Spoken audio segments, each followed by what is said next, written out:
എല്ലാവർക്കും നമ്മുടെ പുതിയൊരു വീഡിയോയിലേക്ക് സ്വാഗതം. ഈ വീഡിയോയിൽ നമ്മൾ നോക്കാൻ പോകുന്നത് ഹിരോഷിമ നാഗസാക്കി ദിനത്തോടനുബന്ധിച്ചുള്ള കുറച്ച് പോസ്റ്റേഴ്സാണ്. അപ്പോൾ നമുക്ക് നേരെ വീഡിയോയിലേക്ക് കടക്കാം.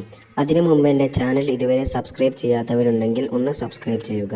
അങ്ങനെ സബ്സ്ക്രൈബ് ചെയ്ത് വെക്കുകയാണെങ്കിൽ ഞാൻ അപ്ലോഡ് ചെയ്യുന്ന ക്യൂസുകളും പിന്നെ ആ ദിവസത്തോടനുബന്ധിച്ചുള്ള പ്രസംഗങ്ങളും പോസ്റ്റേഴ്സും എല്ലാം നിങ്ങൾക്ക് പെട്ടെന്ന് നോട്ടിഫിക്കേഷനായി ലഭിക്കുന്നതാണ്.